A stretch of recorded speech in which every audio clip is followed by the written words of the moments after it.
In one of the biggest rounds of their lives, they came up with a crazy plan.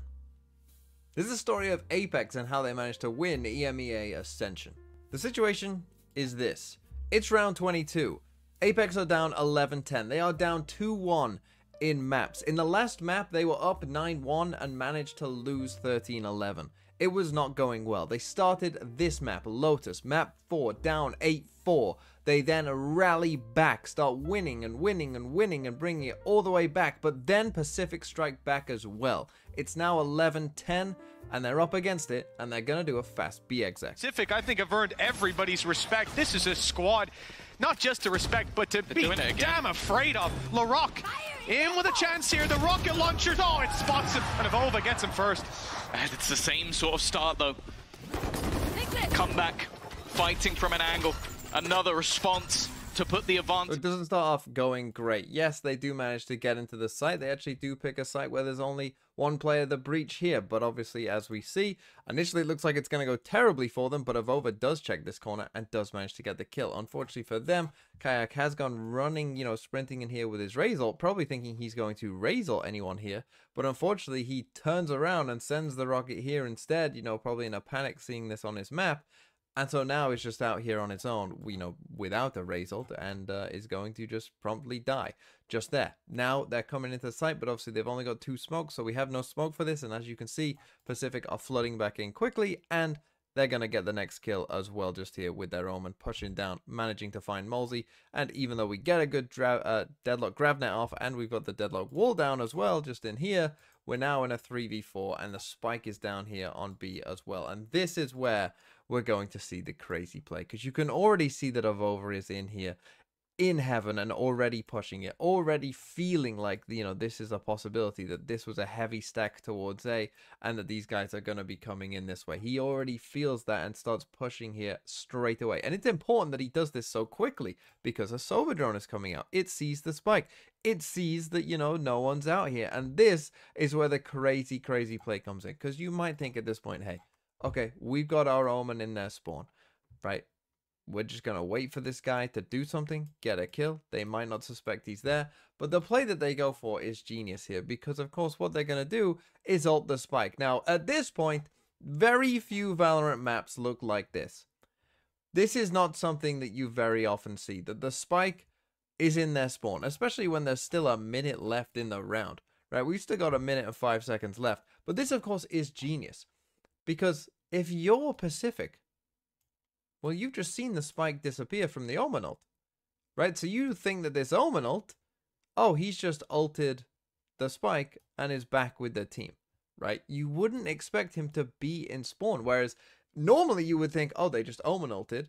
Okay, he could be in our spawn, right? But the spike is gone. So no, he just grabbed the spike. He's not in our spawn. He's definitely not in our spawn. But of course, he is in their spawn. And so now they create some pressure over towards C. They're hoping to maybe even drag someone across here for Avova, right? Hoping that maybe they'll catch someone crossing across here. And you can just take a look at Pacific here, right? They are still a bit aware, right? We're still actually looking in heaven here. We do realize there may have been some gaps here, but you just don't expect that this guy is going to be here. It just doesn't make much sense. It just isn't very likely that Avova is here and waiting for you. And to do this when the score is 11-10 and Pacific just need 2 rounds to win Ascension, and Apex need these rounds to do this and then win the round like this is crazy. But they are slowly revealing the ideas, slowly selling the idea, and he walks straight into the hands of Avova. That advantage dissipates, and we find ourselves 3v3. Sonic sensor, it's waiting. Looks like Comeback was ready for it and will activate it as he walks away. Removing a piece of utility for this squad. 1 kill for Sulcas. The Annihilation is online, and that could save the round.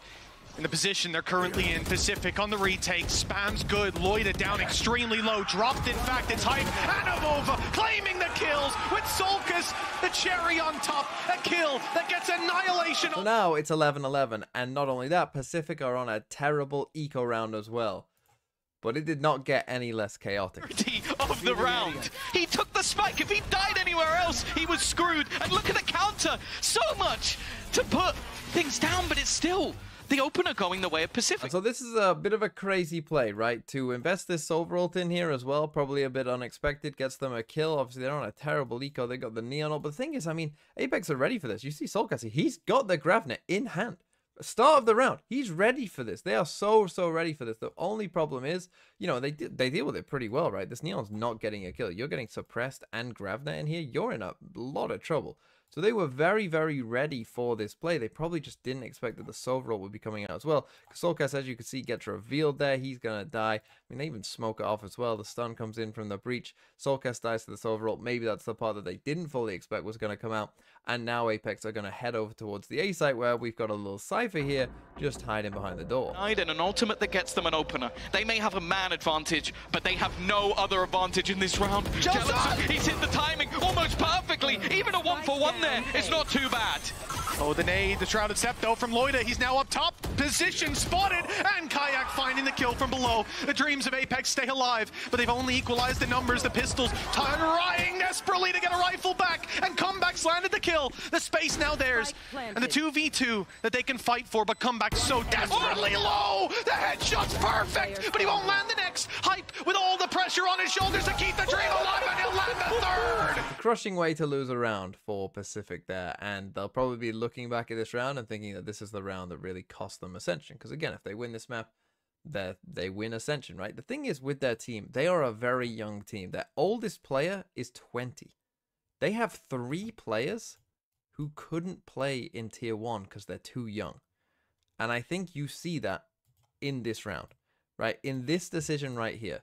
And one of the main reasons, in my opinion, that EDG won champs was because they got this guy called Kang, and he too will hit shots like that.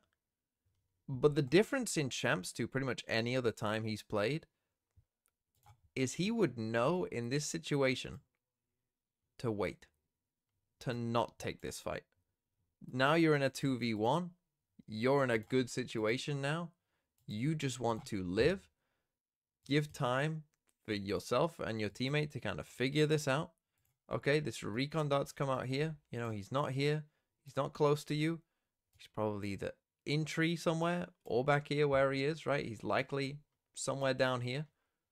And you just got to find a way to, you know, get together if you can. You know, come and play it together. Come and scale together with this and go from there, right? What you can't do is this. And this is really the learning lesson, right? That when you get into that 2v1, you're just putting your teammate in a bad situation because now he's just got a sheriff against a rifle and you lose the round. But then comes round 24, which is a round which, you know, we all love when this kind of happens in a pro Valorant game. 12-11, the pressure's through the roof. The map looks like this, right? You got 4 players here from Pacific. You got 4 players here from Apex. It's gonna be some big, massive brawl, right? Might be their undoing. Apex have fought tooth and nail to get themselves back into this map. They have found their footing right at the depths. Loiter trying to fake them out. He's TPing backwards, but it will put doubt in the minds of their opponents that maybe their flanks have been revealed. They still had a player in spawn. So the likelihood is they're safe. Ultimates definitely favor the attack, but as we've learned anything over the last few rounds, all it takes is one. All it takes is a player to have a moment, to have a time in the sun, and this could be going to overtime. 55 seconds left. The ult will be used by Malzy, denying a lot of the abilities. As they go to split into the B site, it's Larocque to fall first. Comeback, catches one, thins out the herd that's approaching B, but Loida still has to stand strong. He drops Malzy, but he can be brought right back.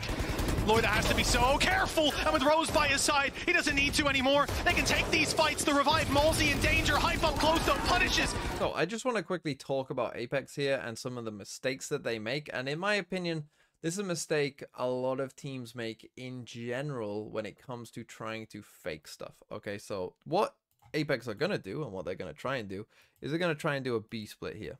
Right, they're going to go for a B split. You can see the spike is here with the Rays already. That's what we're going to go for. These 3 are going to come this way. These 2 are going to come this way. Right, makes sense. But in that, they're also going to try and fake like, oh, we're going A. Right, so they're going to tap the door and all that kind of stuff. The thing is, they make a couple mistakes. So the first mistake, the big mistake really, is the fact that Malzy pops ult now.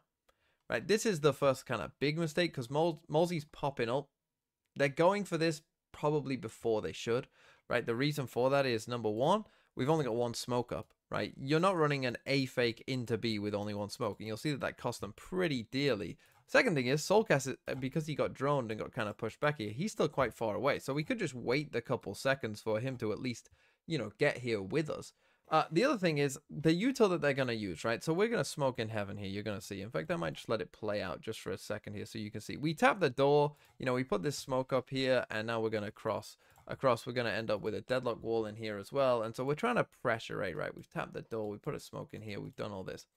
My advice here for Apex and for Valorant teams in general is that you don't need to use as much utility for a fake as you think you do, right? And the reason for that is, particularly on maps like Lotus, right, where you can tap a door and it's like a sign of like, hey, things are going on, is that when you tap this door and you've KO ulted, anyone who's here, like actually in tree, unless they're obviously like they are like tucked in here, but if they're not tucked in here, if they're just kind of playing in a normal spot, they're probably gonna leave, right, if they are in here. And Avova actually comes in here and kind of just quickly checks it as well. So you know that, you know, unless someone is hiding behind this tree, no one is there, right? So you know that this is clear. The thing is, you don't need to use as much as you think, because even when you reveal that this is a B hit, someone here should stay, because you could have done this, right? So at least for a bit of time, this should hold people here. Even if you didn't use anything else, even if you just tap the door, right? Someone should still be a bit worried. Well, hold on, he might lurk, you know, through tree. This is a possibility. I can't just keep no eyes on it. So it's going to keep, just from opening the door, you know, clearing out tree, it's probably going to keep one player here for at least a bit of time to give you the time to come into B, right? The second thing is, you use this smoke in heaven. And again, obviously, you're trying to sell an A fake, but you can use a better smoke. Now, it wouldn't matter necessarily in this round, because Soulcast is actually going to die from the neon just here. But I think instead of this smoke, you can smoke off stairs. The reason I would say if you're trying to fake A and come to B and smoke off stairs and not heaven is because this smoke is still an A smoke, right? This is still a smoke that you put down to come A. So if anyone does see it, you know, or hears it, you know, bloom in there, that's going to make it still feel like it's A, but it also does help you come across if there is someone here, right? So again, that's just like a smoke that, you know, is just going to do a bit more. And I know throw a deadlock wall in there, but, you know, again, personally, I would say don't throw the deadlock wall, because the deadlock wall is going to be more useful to you actually where you end up. But we do a decent job here, right? We come in, but now you're going to see the problem that they have, obviously, with the fact that they only had one smoke and they've gone and put it in heaven, right? That this is essentially now an exec with no smokes. Right, like literally no smokes are doing anything for us here. And you see that cost them the Soulcast kill. Not only the Soulcast kill, it also cost them Molzy going down just here. And it's going to cost them, by the time Avova gets that second smoke back up and he just puts it down now, we're also going to die just there as Rose sees through, right? So we needed to delay this hit. Again, easy to say when it's round 24 and your whole season is on the line. I understand that the next day this is easy to say, but, you know, this is what I'm here to do. It's my job. But then we do a good job. This is really good by Hype, right? Getting out of the smoke, gets a kill, gets out. Then he's going to trade Molzy here as well. Really good. And we end up in a 2v2. And in this 2v2, we're going to come back to A. Apex buying a fifth map even. The PO5 running deep with Rose on low HP. Ascension may come all the way down to Ascent, where we'll see one team rise. Loida is the only one that can keep the dream alive, that can stop them from going the distance in this series. And even then, he has to bring us to overtime first. Hype's fourth